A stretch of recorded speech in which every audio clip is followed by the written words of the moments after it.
Hello everybody, this is Digraj Singh Rajput. Welcome to our channel. इस video में class 10th economics का जो हमारा चैप्टर है कंज्यूमर राइट्स, उस चैप्टर का एक टॉपिक है कंज्यूमर राइट्स। जी हाँ, मतलब अभी तक हमने चैप्टर में क्या देखा, अब हम कंज्यूमर राइट्स पढ़ने वाले हैं। और अभी तक हमने चैप्टर में यह देखा कि कंज्यूमर मार्केट प्लेस में कैसे खड़ा हुआ है, वल्नरेबल है, उसी के लिए कंज्यूमर मूवमेंट्स चले हैं। और उन कंज्यूमर मूवमेंट्स का आउटकम क्या हुआ? कंज्यूमर मूवमेंट्स का आउटकम यह हुआ कि लोग अवेयर हुए, कोपरा जैसा एक्ट पास हुआ और जिसके चलते हमें अधिकार मिले। तो क्या अधिकार मिले, वो अधिकार हम इस वीडियो में पढ़ने वाले हैं। फाइन, तो अब आपको चैप्टर का फ्लो समझ में आ रहा होगा कि पहले थोड़ा बैकग्राउंड बताया कि कंज्यूमर राइट्स कैसे आए, क्या अब कंज्यूमर राइट्स क्या क्या है, एक उपभोक्ता होते हुए आपके क्या क्या अधिकार हैं, वो आपको इस वीडियो में पता चल जाएंगे। फाइन, तो प्रोजेक्ट वर्क जो बच्चे कर रहे हैं, आप लोगों को एक चीज बता देता हूं, यही प्रोजेक्ट वर्क में भी आता है कि what are the consumer rights, उनके केस स्टडी बताओ, ये सारी चीजें। और जो स्टेट बोर्ड वाले बच्चे, तो आपको डायरेक्ट क्वेश्चन भी आते हैं कि what are your consumer rights, situation दे देते हैं और पूछ लेते हैं कि कौन सा कंज्यूमर राइट यहां पे वायलेट हो रहा है। तो उस चीज को ध्यान में रखना है, उस चीज को ध्यान में रखना है और इस टॉपिक को समझते चलना है। फाइन, तो शुरू करते हैं हम कहां से? रिजीज सफरिंग से। रिजी कौन है? तो क्लास 9th का एक बच्चा रिजी मैथ्यू, एक बढ़िया तंदुरुस्त बच्चा, हंसता खेलता कूदता बच्चा। अब जैसे अगर आप यहां देखोगे तो एक हेल्दी बॉय जो क्लास 9 में पढ़ता था, उसको टॉन्सिल का ऑपरेशन करवाना था। डॉक्टर के पास गया, एनेस्थीसिया दिया।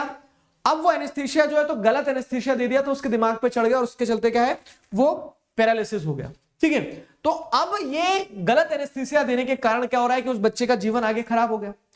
अब यहां पे क्या हुआ, तो रिजी के जो पिताजी थे वो कंप्लेंट फाइल करते हैं state consumer dispute redressal commission में और क्लेम करते हैं कि 5 लाख रुपए उसे कंपनसेशन की तरह मिलना चाहिए, और कारण कि वो ये हॉस्पिटल के नेग्लिजेंस का कारण था। और फिर जैसे अगर आप देखेंगे तो क्या होता है कि स्टेट कमीशन जो है ना, तो वो बोल देता है एविडेंसेस सफिशिएंट नहीं है, इस कारण वो रिजेक्ट कर देते हैं उनकी एप्लीकेशन को। तो फिर रिजी के पिताजी national consumer dispute redressal commission पे जाते हैं, स्टेट से नेशनल के ऊपर जाते हैं वो, और वहां पे फिर उनकी डिमांड को सुना जाता है और उन्हें कंपनसेशन दिलवाया जाता है। तो ये एक केस स्टडी है। ठीक है, अब इस केस स्टडी से क्या सीखे आप पता है? इस केस स्टडी से सीखा कि safety is everyone's right and everyone is in some way और the another is a consumer. हर व्यक्ति किसी ना किसी तरह से कंज्यूमर है, और अब जब सेफ्टी हर कंज्यूमर का अधिकार है, तो राइट टू सेफ्टी एक कंज्यूमर राइट हो गया आपका। कंज्यूमर राइट्स जो है उनमें से एक सबसे पहला और सबसे इंपॉर्टेंट जो है वो क्या है? राइट टू सेफ्टी, क्योंकि हम वो कंज्यूम कर रहे हैं जो प्रोड्यूसर हमें दे रहा है। अगेन वही वाली बात कि वो सेलर्स माइंडसेट आपको बदलना पड़ेगा। ऐसा नहीं है कि तुम देखो, तुम सामान है ना, तुम्हारी जिम्मेदारी है कि सही है कि नहीं है, हम तो जैसा चाहेंगे वैसा टोपी पहना देंगे तुम्हें। तो ये बात गलत है।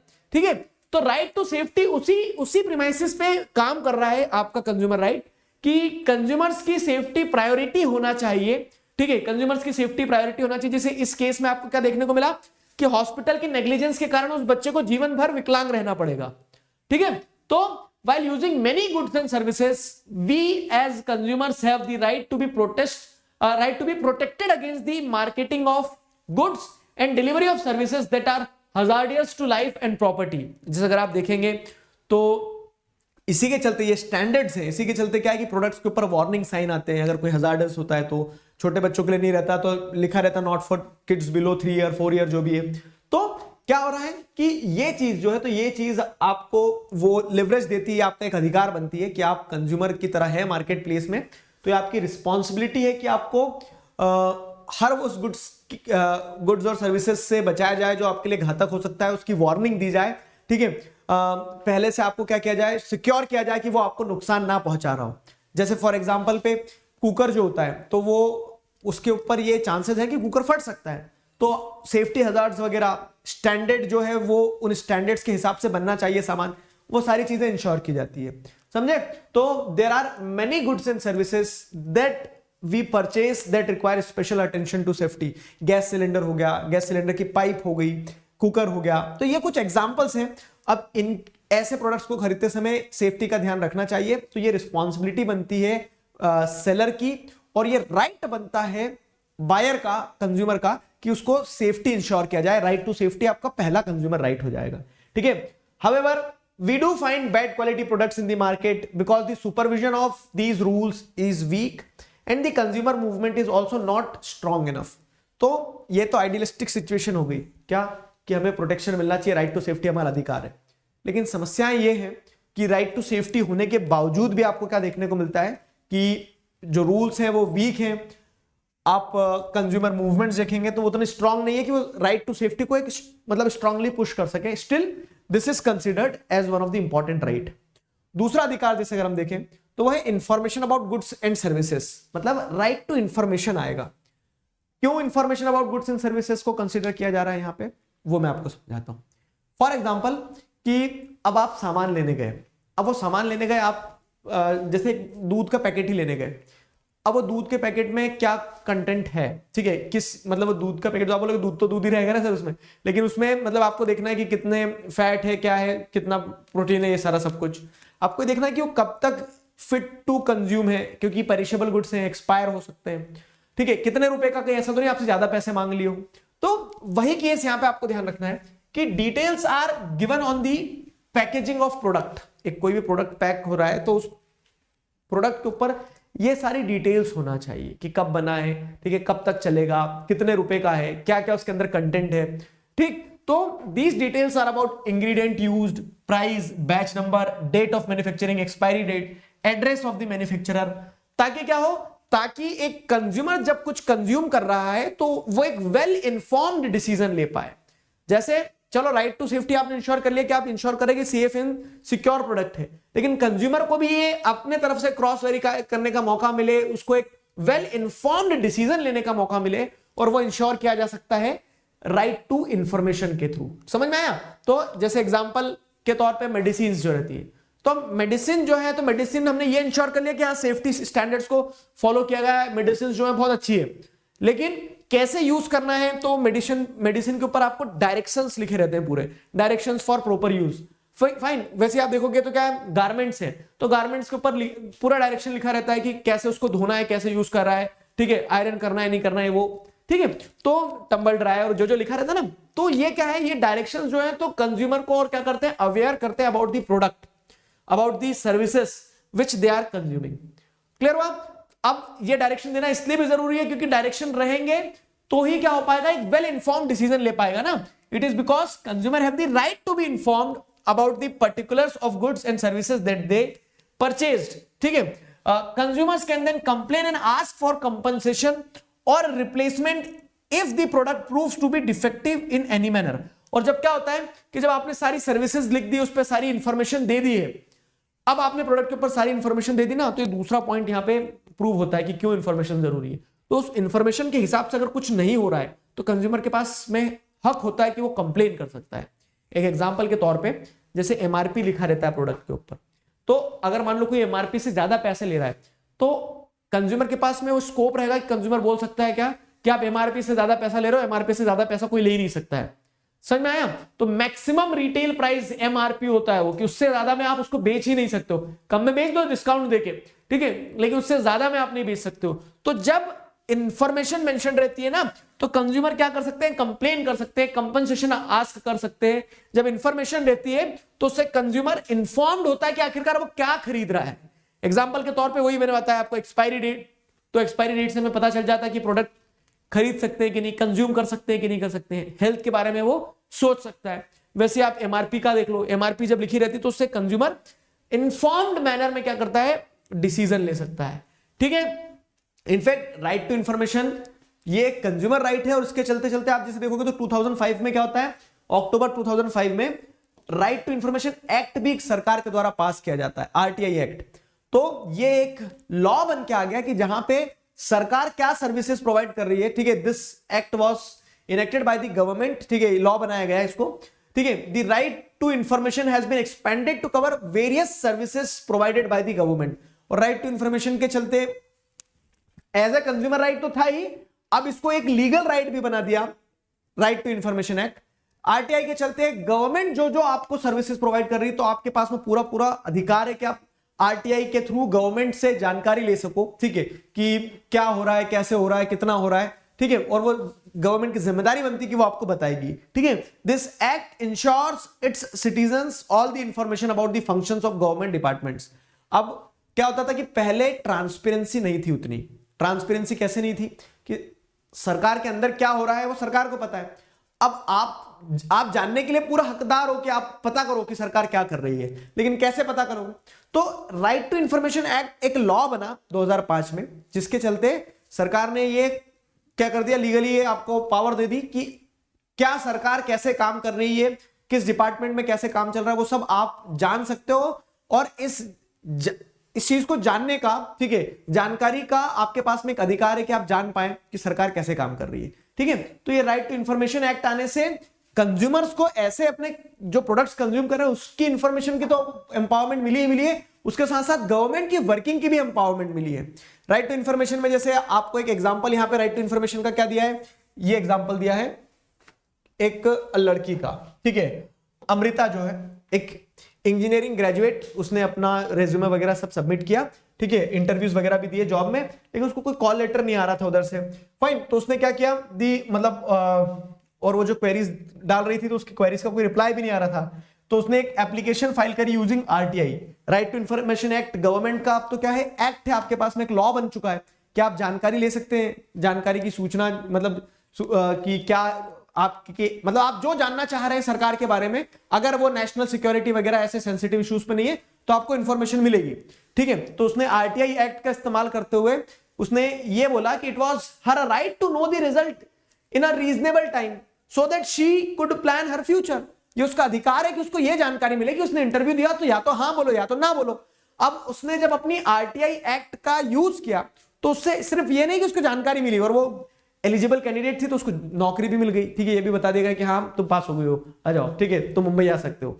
तो उस टाइप से ये राइट टू इंफॉर्मेशन कैसे काम करता है, राइट टू इंफॉर्मेशन ऐसे काम करता है कि उससे कंज्यूमर का ये अधिकार बन जाता है राइट टू इंफॉर्मेशन से, क्या कि वो पता लगा पाए कि आखिरकार उसकी, मतलब वो जो प्रोडक्ट कंज्यूम कर रहा है वो उसकी जानकारियां क्या है, ये सारी चीजें, ठीक है।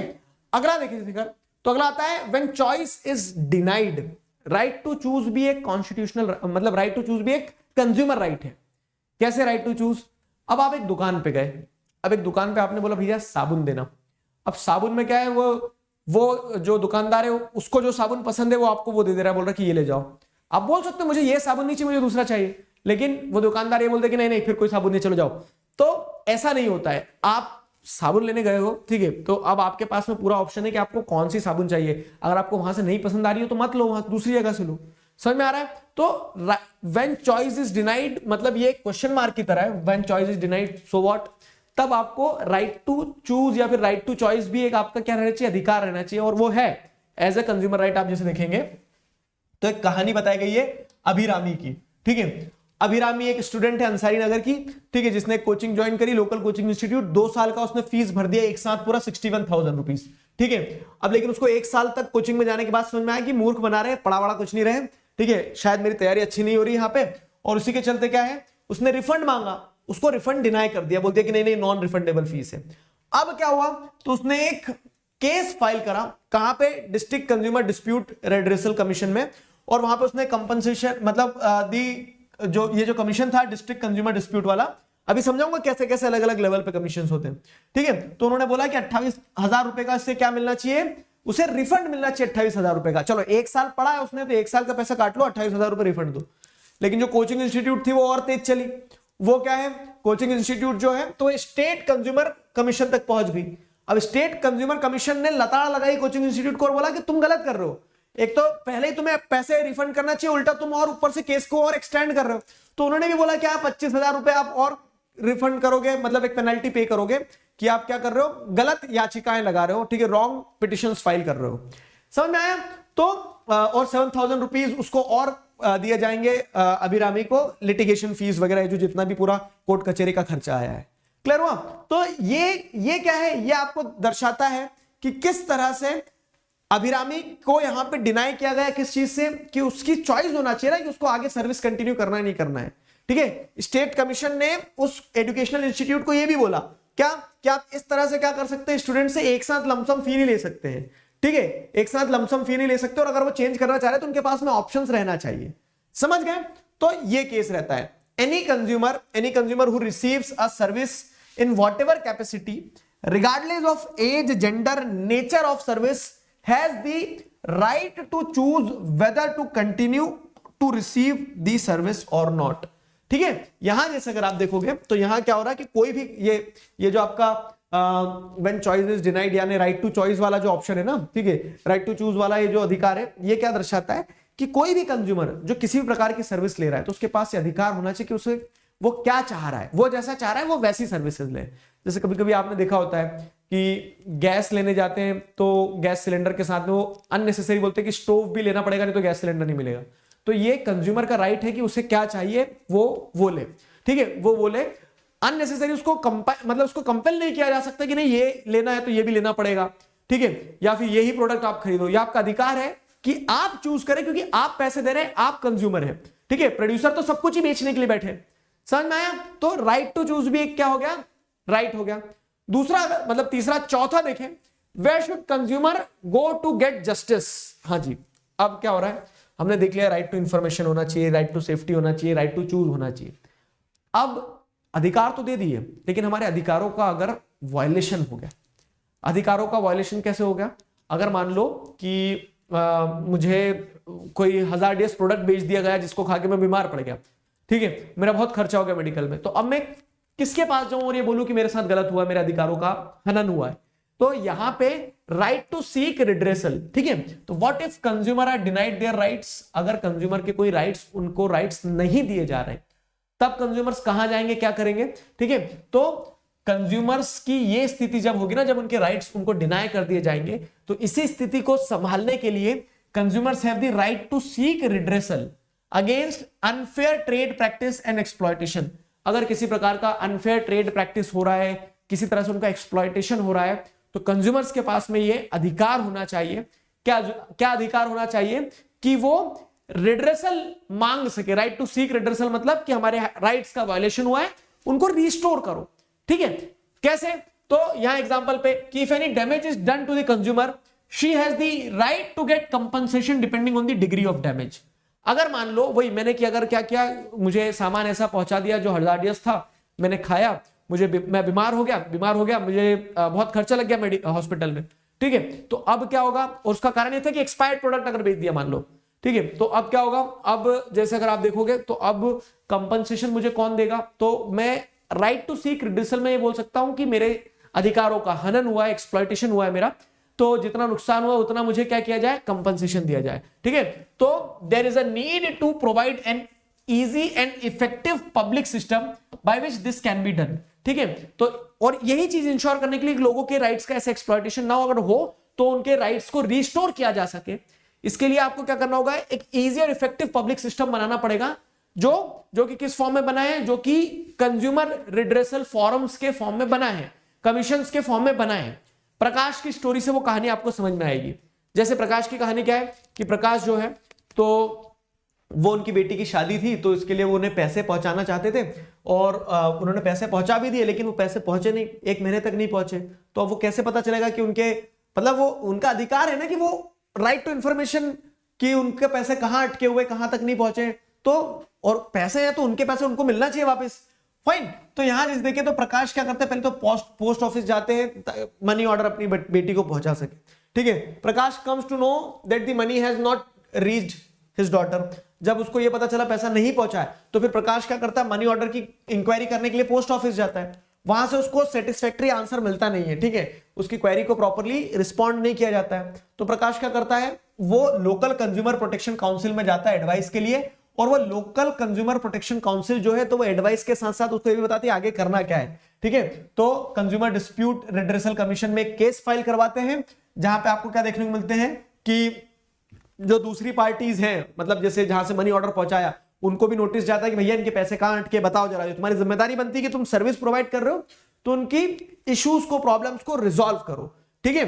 अब जैसे अगर आप क्या देखेंगे तो he himself pleads the case in the commission office, ठीक है। तो कमीशन ऑफिस में वो खुद केस लड़ते हैं अपना। तो एक राइट ये भी आ रहा है, राइट टू रिप्रेजेंट, क्योंकि आपने एज ए कंज्यूमर चीजें कंज्यूम की तो आप अपने आप को बेहतर रिप्रेजेंट कर सकते हो। ठीक है, लॉयर भी ले सकते हो, आप खुद भी रिप्रेजेंट कर सकते हो, ठीक है। और जो कमीशन ऑफिस जज थे वो सारी चीजें वेरीफाई करते हैं, डॉक्यूमेंट देखते हैं, आर्ग्यूमेंट सुनते दोनों ही पार्टी की। प्रकाश भी बताता कि मैंने पैसा पहुंचाया था, नहीं पहुंचा, ठीक है, वो ऐसा नहीं बोल सकते नहीं पहुंचाया पैसा, क्यों? क्योंकि प्रकाश के पास में रिकॉर्ड है हर चीज का, तो वो सब कुछ होता है। अब जो जज है तो उसके बाद में फिर क्या है, अपना वर्डिक्ट अनाउंस करते हैं, बोलते कि क्या सही है क्या गलत है, जज इस तरह से अनाउंस कर देते, बता देते हैं, ठीक है। तो इस पूरी कहानी से आपको क्या समझ में आया?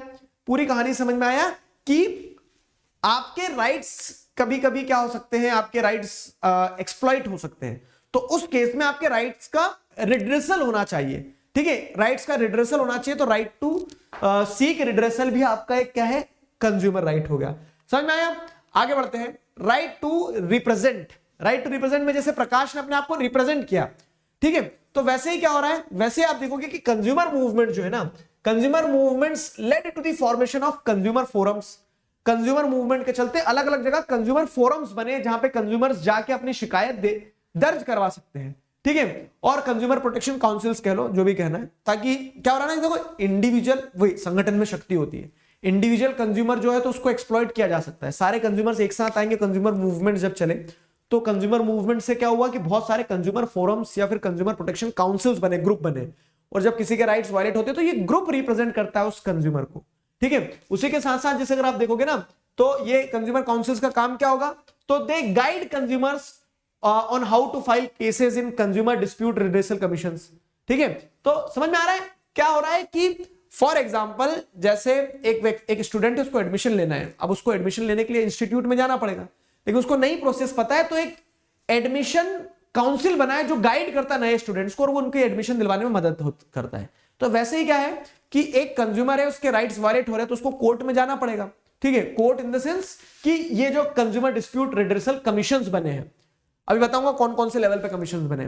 तो अब वो कमीशन में कैसे जाएगा, तो इंडिविजुअली भी जा सकता है, ठीक है, ही और she is having right to represent himself और हरसेल्फ, लेकिन बहुत सारे क्या है, कंज्यूमर मूवमेंट्स के चलते ऐसे कंज्यूमर प्रोटेक्शन काउंसिल्स बने हैं, तो अगर वो इंडिविजुअल नहीं जाना चाह रहा है तो इन काउंसिल्स के पास जाए, और काउंसिल्स जो है कंज्यूमर्स को गाइड करते हैं कि केस कैसे फाइल करना है, ठीक है। On many occasions they also represent individual consumers in these commissions, ठीक है, इंडिविजुअल कंज्यूमर्स को कमीशन में रिप्रेजेंट भी करते हैं ये काउंसिल्स, फाइन। उसके बाद में क्या होता है कि these voluntary organisations also receive financial support from the government for creating awareness among people.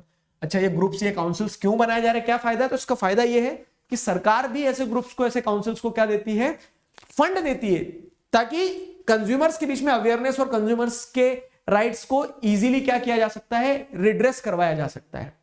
समझ गए? तो ये कंज्यूमर का एक राइट ये भी कि राइट टू रिप्रेजेंट, कि उसके पास ये भी अधिकार होना चाहिए कि वो अपने आप को रिप्रेजेंट करवा पाए, ठीक है। तो अब जैसे जो COPRA consumer protection act pass किया गया हमारे देश में, ठीक है, तो under COPRA a 3 tier quasi judicial machinery. Judicial machinery क्या है?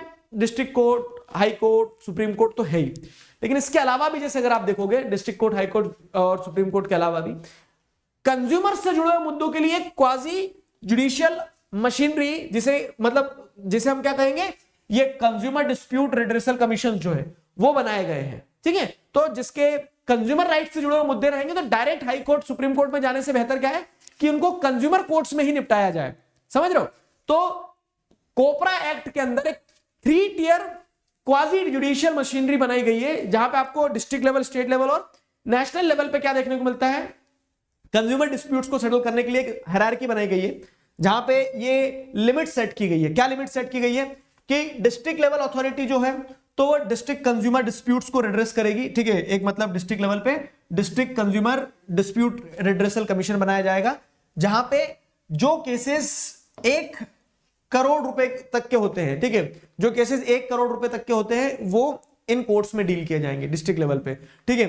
अब फिर क्या है, स्टेट लेवल कमीशन, जहां पे state commission between 1 crore and 10 crore and the national level commission होता है, जहां पे नेशनल लेवल कमीशन जो है तो 10 करोड़ से ऊपर वाले अमाउंट को डील करता है।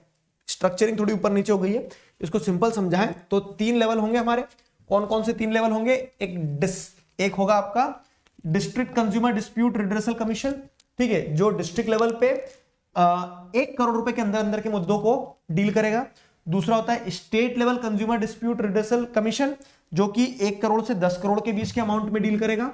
और तीसरा होता है नेशनल लेवल कमीशन, ठीक है, national level dispute redressal commission, जो कि 10 करोड़ से ऊपर के मामलों को डील करेगा। समझ में आया? अगर मान लो आप district consumer dispute redressal commission से सेटिस्फाइड नहीं हो, उसके निर्णय से आपको लग रहा है कि नहीं मेरे साथ न्याय नहीं हुआ है, तो आप स्टेट और नेशनल लेवल पे अपील कर सकते हो। नेशनल लेवल पे भी अगर आप सेटिस्फाइड नहीं हो ना, तो आप सुप्रीम कोर्ट तक जा सकते हो। समझ में आया? तो if a case is dismissed in district level commission, a consumer can also appeal in the state and then in national level commission, ठीक है, and then in national level commission. समझ में आया? तो ये पूरा का पूरा एक हायरार्की है कि किस तरह से आपके डिस्प्यूट्स को रिड्रेस किया जाएगा, ठीक है। आप अपने आप को रिप्रेजेंट करोगे तो मतलब क्वेश्चन इस पे ये बनता है, स्टेट बोर्ड वाले बच्चे ध्यान से सुनना, कि कोपरा एक्ट के अंदर जो 3 टियर क्वाजी जुडिशियल मशीनरी बनाई गई है, उसका स्ट्रक्चर क्या है। तो नंबर्स ध्यान रखना है डिस्ट्रिक्ट, स्टेट और नेशनल लेवल के लिए।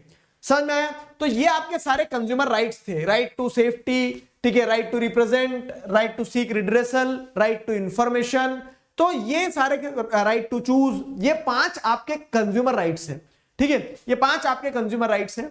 अब कहानी क्या आती है, 5 कंज्यूमर राइट्स हो गए, अब उसके बाद में सिर्फ अधिकार से कुछ नहीं हो जाएगा, आपको अधिकार के साथ साथ जागरूक भी होना होगा। जागो ग्राहक जागो वाले एडवर्टाइजमेंट देखें कभी?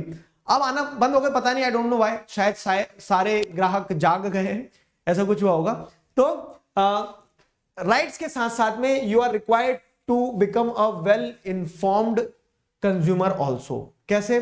ठीक है, तो अ कॉन्शियस कंज्यूमर, ठीक है, अबाउट द राइट्स, जो एक कंज्यूमर जो रहता है, कॉन्शियस कंज्यूमर जो जिसको अपने सारे अधिकार पता होते हैं, ठीक है, तो will be able to discriminate and make informed choices. जिसको सारे अधिकार पता है, तो अधिकार पता है तो उसको ये पता है कि गलत निर्णय लेना भी नहीं है। उसको ये भी पता है अगर मान लो गलती से गलत निर्णय ले लिया, मेरे साथ कुछ गलत हुआ, तो मैं कैसे अपने राइट्स को रिस्टोर करवा सकता हूं। लेकिन जब वो वेल इन्फॉर्म्ड रहेगा, एक कॉन्शियस कंज्यूमर जो रहेगा ना, जिसको अपने अधिकार पता है, तो वो ये भी जानता है कि क्या सही है क्या गलत है, वो डिस्क्रिमिनेट कर पाएगा उस चीज में, क्या सही है क्या गलत है, और मुझे सही निर्णय कैसे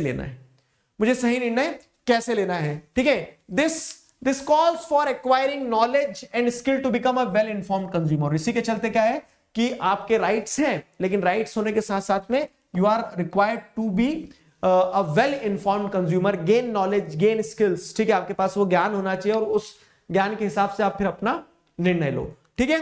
तो अब पॉइंट है कि ज्ञान कैसे इकट्ठा करें, तो ज्ञान इकट्ठा करने के लिए सरकार बहुत सारी मुहिम चलाती है। जैसे अगर आप देखें तो the enactment of COPRA has led to setting up of separate department of consumer affairs in central and state government.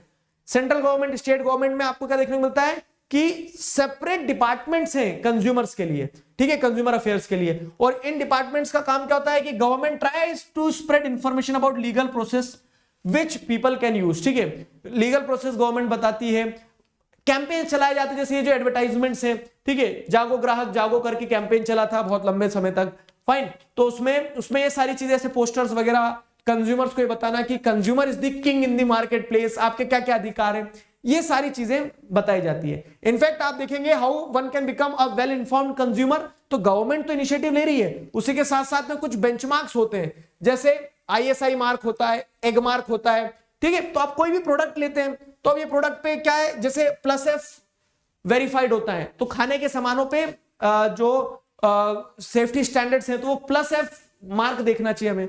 सोना चांदी लेने जा रहे हो तो आप क्या देखते हो, सोना चांदी देखने जाते हो तो हॉलमार्क देखते हो कि कितने हॉलमार्क का है, ठीक है। फिर वैसे अगर आप देख रहे हो क्या कि इंडियन इंडस्ट्रियल प्रोडक्ट्स जो होते हैं, तो इंडस्ट्रियल स्टैंडर्ड्स को देखने के लिए आप ISI का लोगो देखते हैं, ठीक है, ISI सर्टिफाइड है कि नहीं है प्रोडक्ट। तो ये स्टैंडर्ड्स होते हैं जिससे जो प्रोडक्ट पे ये स्टैंडर्ड वेरीफाइड होता है, मतलब वो प्रोडक्ट क्या है, वो क्वालिटी बेंचमार्क अचीव कर चुका है गवर्नमेंट के द्वारा, ठीक है। तो इस तरह से एक वेल इन्फॉर्म्ड कंज्यूमर जो रहेगा तो इन सारे प्रोडक्ट्स वगैरह को भी देखेगा। समझ में आया? तो ये पूरा चैप्टर का क्रक्स था मेनली। जैसे देखोगे तो चैप्टर के कंज्यूमर राइट्स वाला जो पूरा पार्ट है वो इस चैप्टर में इस टॉपिक में था। एक और लास्ट टॉपिक बचा है जिसे हम नेक्स्ट वीडियो में कवर करने वाले हैं। आशा करता हूं यहां तक आपको चीजें समझ में आई। टेलीग्राम चैनल जो है हमारा टीम DSR, जिसके लिंक डिस्क्रिप्शन में, उसे याद से ज्वाइन कीजिएगा। वहां पे आपको सारे नोट्स, अपडेट्स, क्लासेस के बारे में सब कुछ मिलता रहेगा। अभी के लिए इस वीडियो को यही समाप्त करते हैं, मिलते हैं नेक्स्ट वीडियो में। तब तक अपना ध्यान रखो, मुस्कुराते रहो। Signing off with this, together we can, we will. Thank you very much.